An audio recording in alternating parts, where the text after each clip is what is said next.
حسين يا حسين يا حسين بريح الدموع وايام الخشوع تنتظرك سنة يا محرم دمعة العين حي على العزاء حي على البكاء اسمع فاطمة تنادي تعالوا على حسين بنفاسي عطر عاشورك يفوح انا دون البشر محبوبي مذبوح محبوبي حسين محبوبي حسين يا علي آهاتك وحروف حسراتك ضميت كلماتك بيني العابرة حنيت لمصابك ونيت يم بابك تانيت لجوابك يا ابني الزهرة. Bismillah ar-Rahman ar-Rahim. In the name of God, the Beneficent, the Merciful. Hello, dear brothers and sisters, respected viewers. Welcome once again to another episode of talking about Islam, let's say.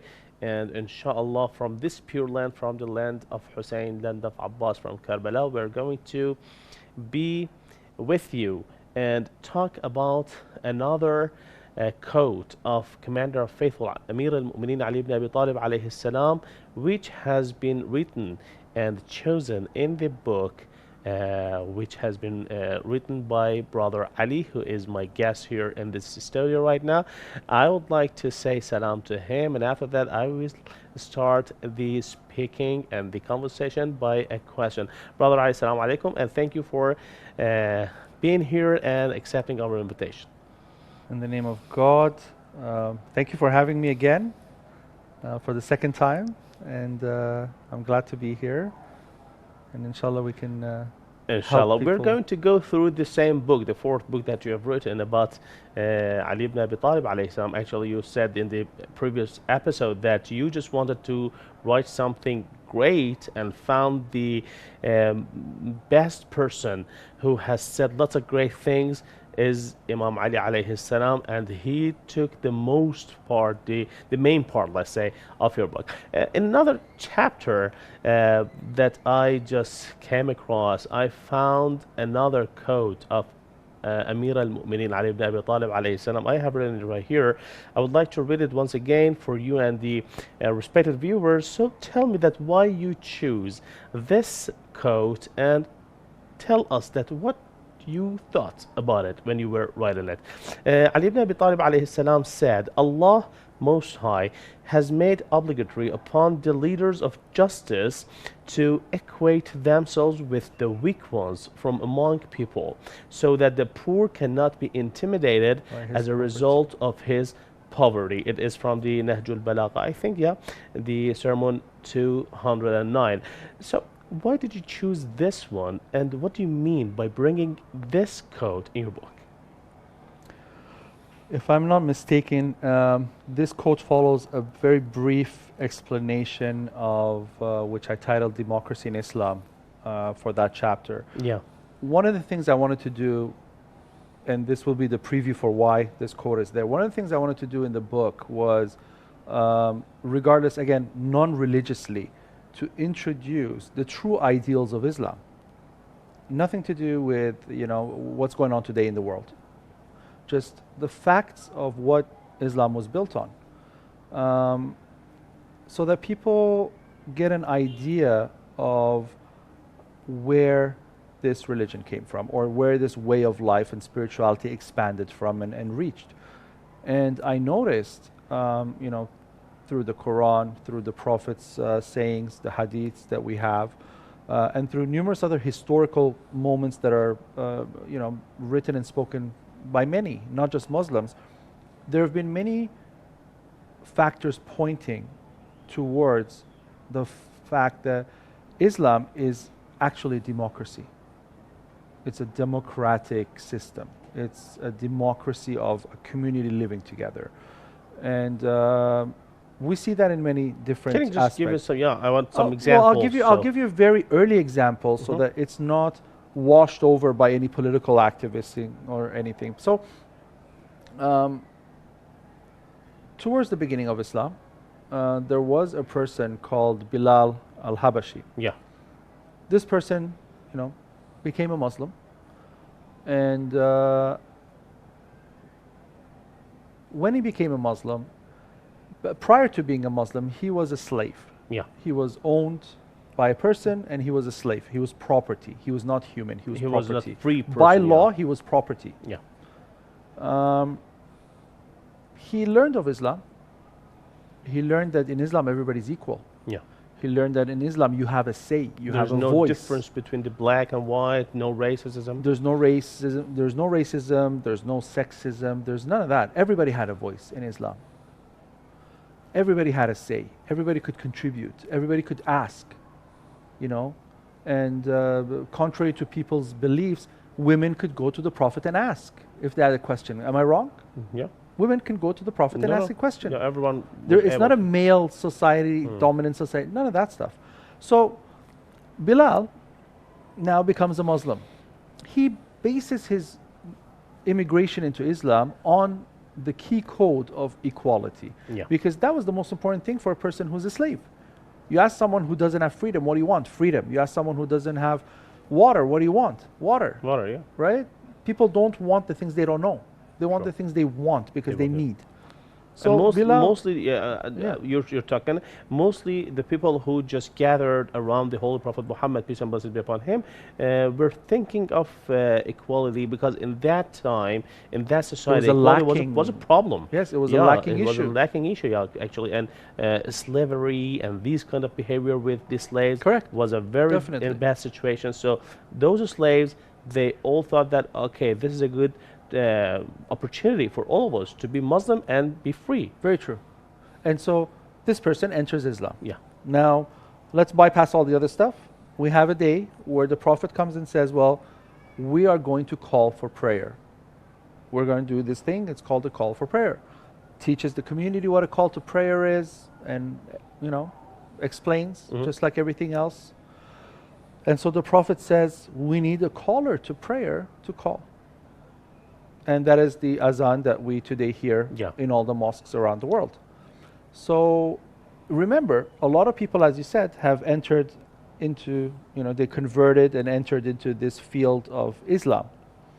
Many of them were musicians, singers, people with good voices, right? Yeah. So when the time for the call to azan came, a lot of people wanted the privilege and the pride of being the one to call. I would like just to mention this, that in that time, poetry was so important. Yes, that's and why people were poem and just saying poetry, they were so important.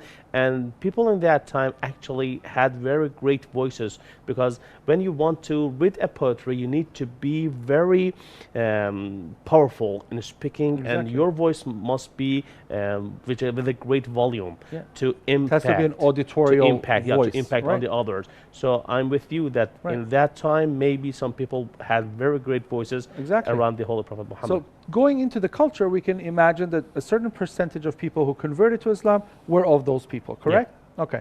So now there's those famous people from the voice section people who are sitting there smiling because they know, hey, I have the best voice. And naturally, I'm going to be chosen to say the call. Who else is going to say it? I have the loudest voice.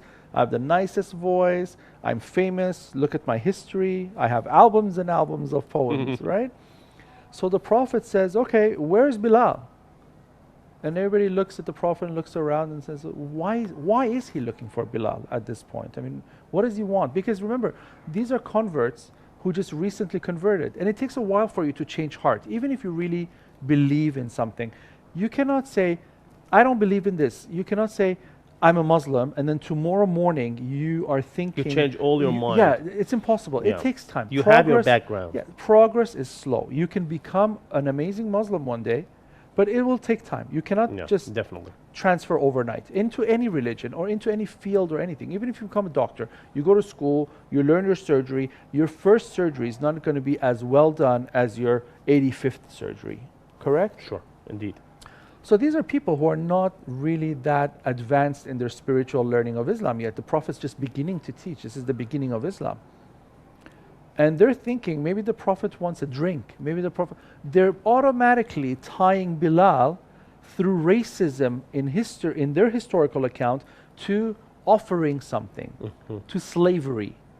Where's Bilal? Because I forgot my jacket. Where's Bilal? I forgot this. Go get it. You know, they're thinking like that.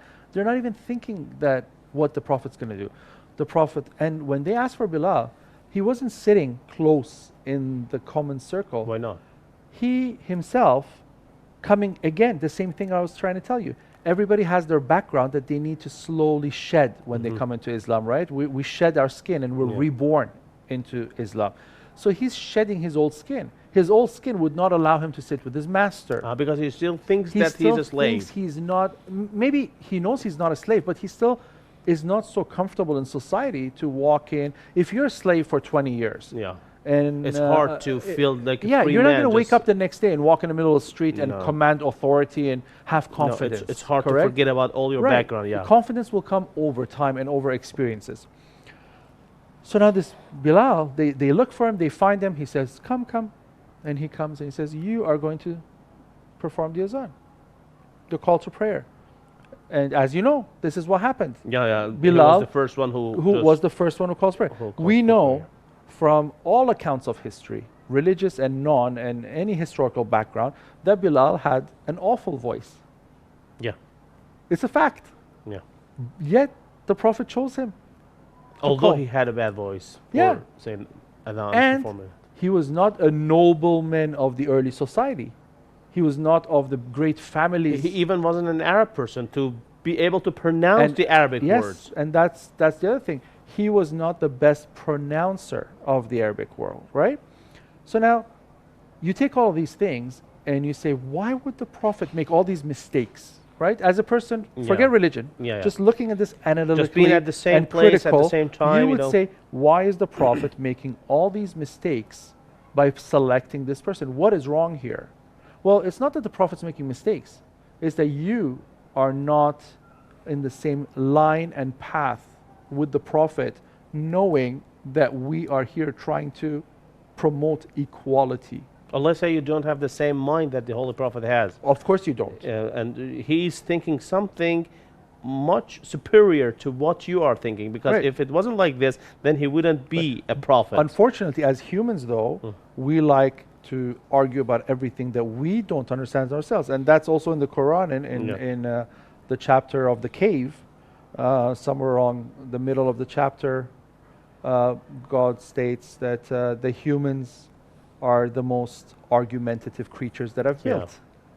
And you know, it's true. Here's an example of it. I mean, we argue about everything that we...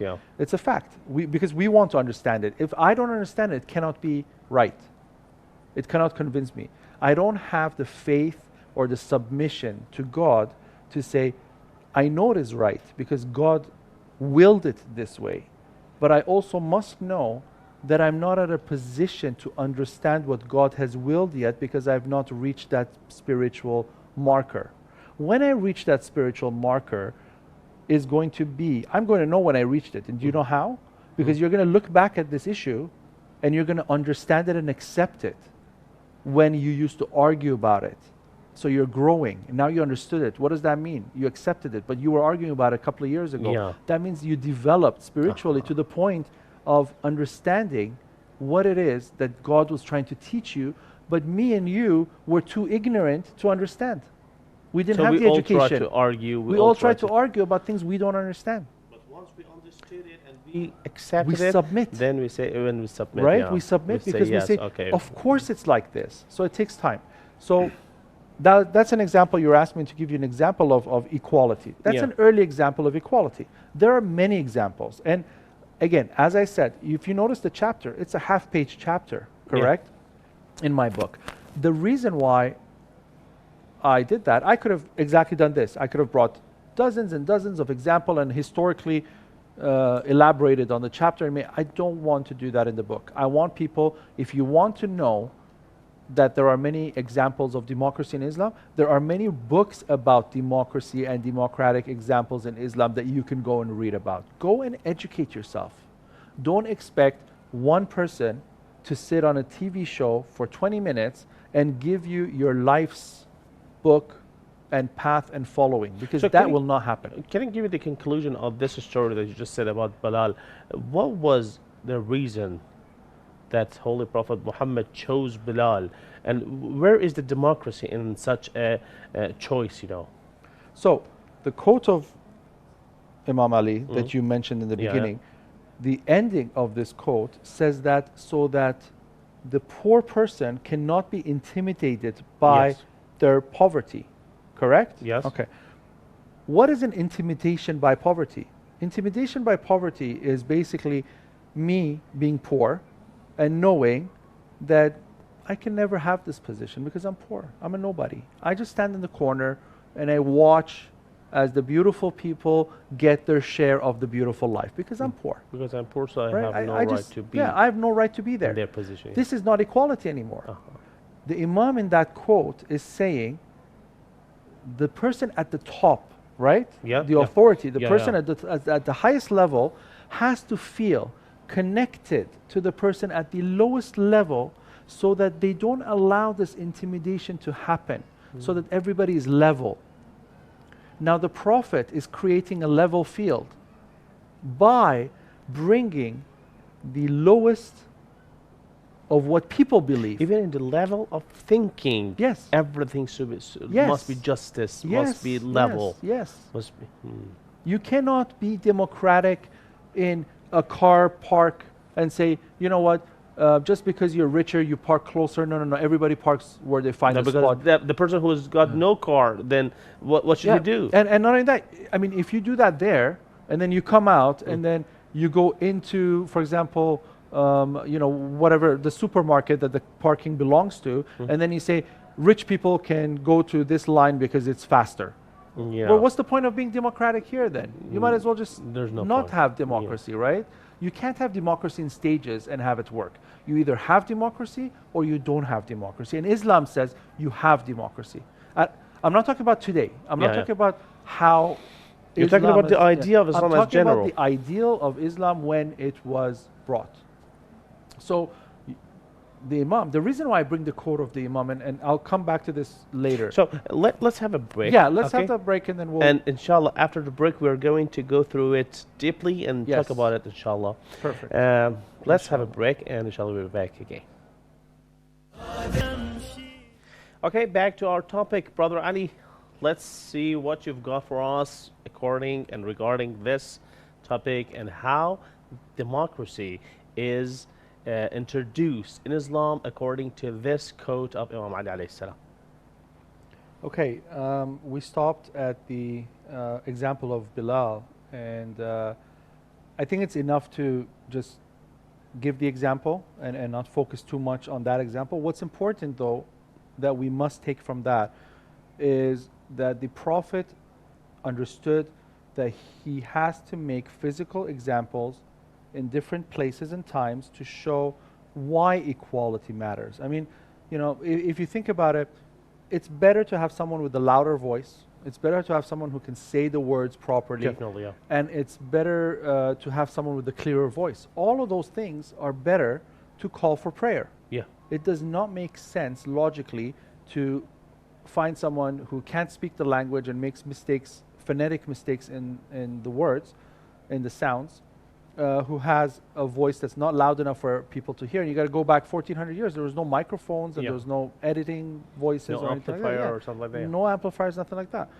And, you know, so there wasn't really any reason. But we also know that, again, outside of religion, you know, I don't want to make this conversation that the Prophet was given these orders by God.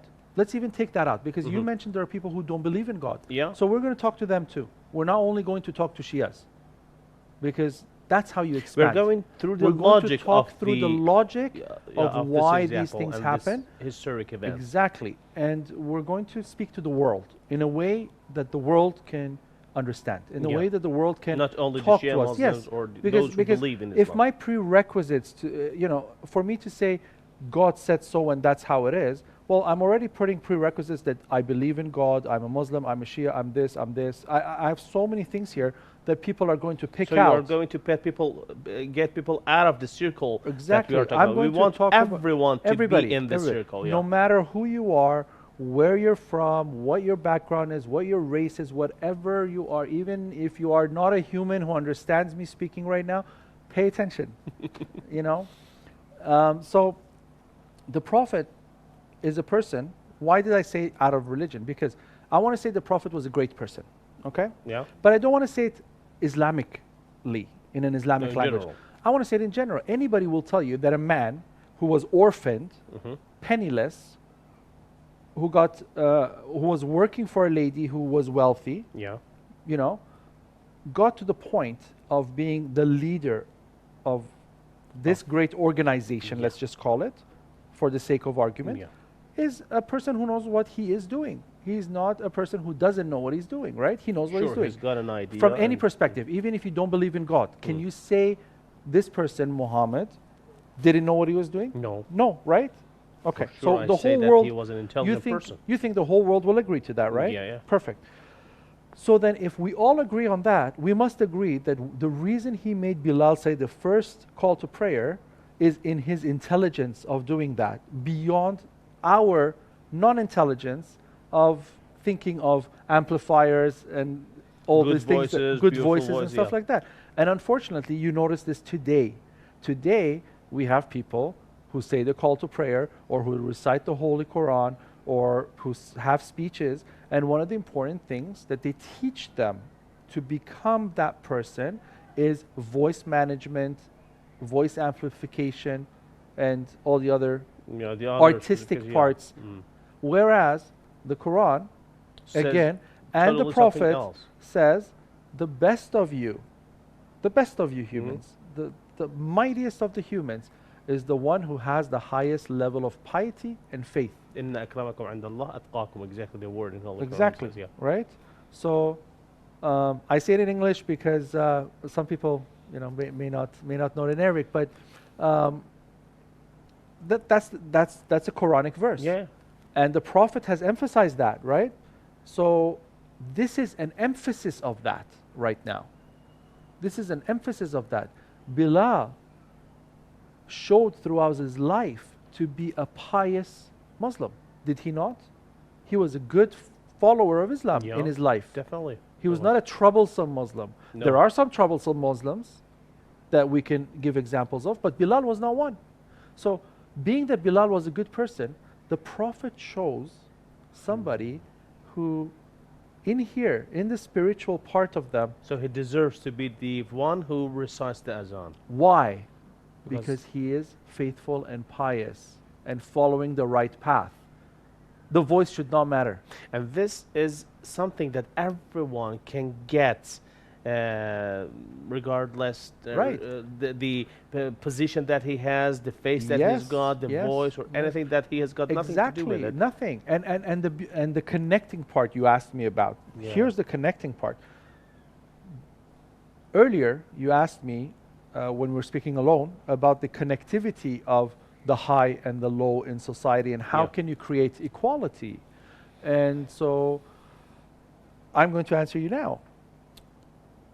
If the Prophet chose Bilal to say the call to prayer, he is feeling the piety and the faithfulness of Bilal and choosing him outside of his economic and social constraints to say, you are going to go do this job. Now, it has to be that the Prophet has to also be humble to allow Bilal to go up on that stage. Because if the Prophet was seeking to be noble and to be aggrandized, he would not choose him. He would choose someone, a son of one of the great sheikhs in the community, a son of one of the leaders of the community, or something to favoritize just himself. to show the etiquette of Islam, you know, in a very, great way, as is known, mostly for among the people. So basically, the Prophet would have chosen someone else with political ambition. But the fact that the Prophet was humble to the point that he said, there's no politics, there's no sociology, there's nothing here. There's only God. And whoever's on the right path is going to get the call. This guy is on the right path. I'm going to let him give the call. And I'm going to make an example that there is nobody better or worse. Because when that person, this is the beauty of it, when that person came down from the call to prayer, and this is the tradition that all Muslims have today, where does the person who gives call to prayer, where do they stand in the line of prayer after they give the call to prayer? They stand in the first line. They always have a spot empty for them. This is tradition. That tradition started with Bilal. The Prophet said, make way for him, but now he comes down. He wants a place to he has stay nowhere with us, he has nowhere to pray. He has to go all the way to the end of the line. And he says, well, he just called to prayer. He did something good for us. Yeah, and so everybody came let's to respect him and let's yes, just put him in the first line. Make room for him, right? So he comes and he said, now who is he praying amongst? You know very well. The first line is normally reserved where it shouldn't be. It shouldn't be, but it's normally because reserved it has a great for the thawab, you know. exactly. So it's reserved for the greats within our society. And those greats might be the economical greats, the political greats. Which is not true. Yeah. The great purple should be be the those Bilals. who are, should be the Bilals. Those who are much more close the to Alis, the the Bilals, these are the people who should be on the first line. In the first line, You know, but unfortunately, sometimes you notice in the first lines, there is the person who's going to deceive you. The richer people, the richer people, the powerful political people who are going to stab you one day and your family and be the cause to kill your whole family. Those are the people standing in the first line.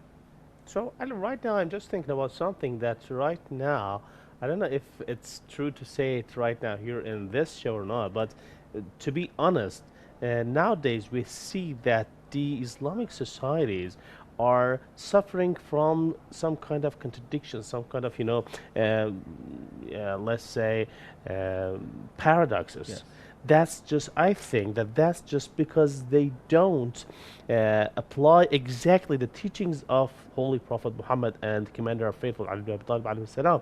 If we apply them totally, hands over 100%, then we're not going to have such easy problems. Sometimes we are facing very, very easy problems, very, very easy issues that are so funny. But if we were in a true way, if we just pass through the true and right path of Amir al-Mu'mineen, then we are not having these kind of problems. You know, in fact, there is no difficult problem in the world. There isn't. There is not one difficult problem in the world. And you know why? Again, in many different holy books, in many religions, many spiritual ways, every religion has a similar version to the Quranic idea that God states, God does not burden a human more than the weight that they can support. Okay, this is in many religions. Christianity has this. You know, I've read it and I know of it in Judaism. The Hindu religions have this. In Quran, exactly, it says. I'm sorry, I'm just bringing the Quranic verse of it. It says, "La yukallifu Allahu nafsan illa wus'aha." Exactly the verse. Yeah. So this is available in many different areas, right? Many different spiritual paths. So. We have within us the opportunity to resolve every problem we face. So there's no difficult problem. A difficult problem is a problem that cannot be resolved. We don't have difficult problems. Yeah. Being that we don't have difficult problems, it means that we are just creating our problems because we are not on the path anymore. So when you go off the path that you're supposed to be on, you are creating problems beyond the necessary. So you have a flat tire, all you have to do is, change your tire with the spare tire that you have in your car and go on and fix your tire another day, right? Yeah. Now, one of the conditions is to fix the tire that blew. You don't fix the tire that blew. Now you have a spare tire in your car that's non-functional. You have a flat tire on your long distance drive to somewhere, and for 2 hours there's no town around you, nothing, and your cell phone doesn't work because it's in a bad area, bad reception area. You caused your problem. Yeah. But if you were working on the path that every time you turn your car on and you drive, you should have that spare tire in full repair mode. Again, the flat would, you would change it and you'd go on. And you will go on, exactly. And you will have no very hard problem. Exactly. So our world today is like this. We create our own problems either through ignorance or through argument, just like I told you, the verse, and many other negative ways that we contribute ourselves. Here, going back to equality, again in the quote, the Imam says, you know, the person on top should feel, unite and connect with the person on the bottom. So now I'll take you to the United States. You know, they say the government is for the people and it is also by the people, right? Yeah. So this government is for the people for, you know, they're working for, so they're connected to the people completely as a whole. And they're by the people, they're by the same people who are now governing the rest of the people, who can come from any area of society. It doesn't have to be wealthy, it doesn't have to be poor. They have a system of democracy. This system, 1400 years ago, around, give or take, Yeah. has been said by this gentleman. And right now we see that it's applied not in Muslim countries. Now we see it, no, never mind it's applied. Now we see that democracy is the key to successful living. Yeah. And every country, even the Arab Spring, Yeah. you know, all the Whoever Arab applies Spring it, and everything they will is applying succeed. it in every country throughout the Arabic world, because they're almost the last of that. But a lot of countries have applied democracy. I mean, Russia went from the USSR to Russia. They went from a communist, Yeah. you know, to a capitalist system, and they went from a communist system to a democratic system, and changed. So they all found that Yeah. the democracy is the best way of exactly. ruling And the here you have society. around 1,400 And that's years exactly ago. what for This person's 14 not only saying, centuries ago has been said. Yeah. he's not only saying be democratic, he's going one step further that most countries have not reached yet. Yeah. He's going one step further in saying the bottom and the top have to be aligned Just and like connected in on one one level. stop. Where do you see this? You see this in Sweden, I can say. You see this in Canada. You see this in some very few and rare Yeah. countries around the world, right? But you don't see it in all democracies yet. Yeah. So we still haven't even reached to the perfection of that Of saying. this single quotation of Imam And Ali. this is the saying in Thank the beginning you so of Islam. much, Brother Ali. This is so great topic and a great and beautiful conversation between me and you. And inshallah, in the next episode, we're going to go more through these beautiful words of Imam Ali alayhi salam. And I'm sure that the respective viewers are also lucky and happy for such a conversation, inshallah. Thank you so much, everyone, for being with us and tuning in. Inshallah, in the next episode, stay tuned with us. We are going to go through more quotations of Amir al-Mu'mineen Ali ibn Abi Talib alayhi salam. Have a great night and goodbye. Thank you so much.